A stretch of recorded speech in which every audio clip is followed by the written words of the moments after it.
Nakalabas na nga ng ospital itong si Mamita, ngunit mas lalong dudubli ang kanyang kalbaryo sa loob ng kanyang bahay dahil ito nga si Farah ay hindi papayag na kumuha nga sila ng caregiver o tagapag-alaga para sa kanya dahil nais ni Farah na siya na mismo ang mag-alaga kay Mamita nang sa ganun ay makontrol niya ang mga kinikilos si Mamita. Wala nang magawa si Mamita kundi umiyak na lamang tuwing nakikita niya na pinapahirapan siya nitong si Farah. At wala siyang magawa dahil hindi nga ito makapagsalita. Mabuti na lamang at ito nga si Darius ay nakaisip na maglagay ng alarm sa kanyang wheelchair nang sa ganun kapag may masamang mangyari sa kanya ay agad niya itong mapindot at mapuntahan nga nitong si Manang Bering kapag may masamang mangyayari sa kanya. Kabilang banda, nakalaya na nga itong si Lucy kaya naman tungtuwa itong kanyang kaibigan na si Joyce.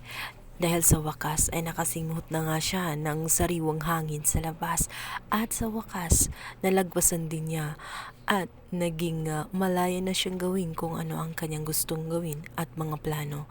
Sinabi niya rito kay Joyce na gagawin niya ang kanyang plano na kukunin muli ang buhay na inagaw nga nitong si Lucy ay si Farah.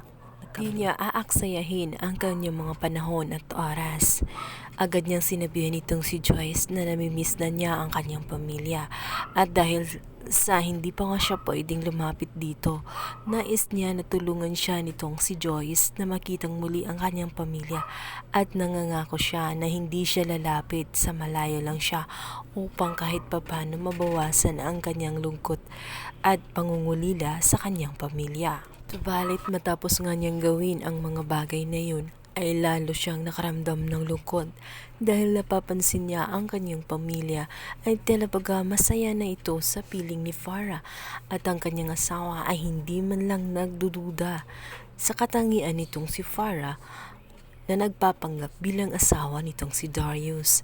Sinabi niya kay Joyce na paano niya mababawi ang kanyang mag-ama gayong nalinlang na siya masyado nitong si Farah.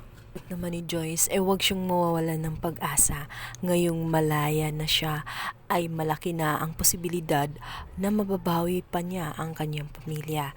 Sinabi ni Joyce na maaring po pwede nilang puntahan itong si Mamita dahil alam ni Mamita ang lahat-lahat. Ari ngang si Mamita ang maging susi kung paano siya makabalik sa kanyang bahay at nang sa ganon tuluyan niyang magawa ang kanyang mga plano at masimulan na nga. Kaya naman inutusan nga nitong si Lucy itong si Joyce na puntahan itong si Mamita at sabihin sa kanya ang lahat na nangyari sa kanya na ngayon ay malaya na siya at nais niyang makita si Mamita. Kaya naman hindi na nga nagdalawang isip itong si Joyce na puntahan itong si Mamita. Dito nga isinalaysay niya na alam na niyang alam din ni Mamita ang nangyari kay Lucy at nakalaya na nga siya at masaya-masaya niyang binalita rito at sinabi niya rito na kung nais ba daw niya itong makita. Agad naman na nagpindot ng isang alarm itong si Mamita na ibig sabihin oo gusto niya makita. Kaya naman agad din nilabas ni Joyce itong si Mamita.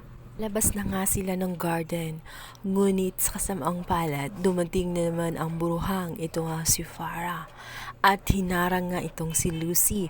Sinabi niya rito na hindi umano makakalapit si Lucy dito kay Mamita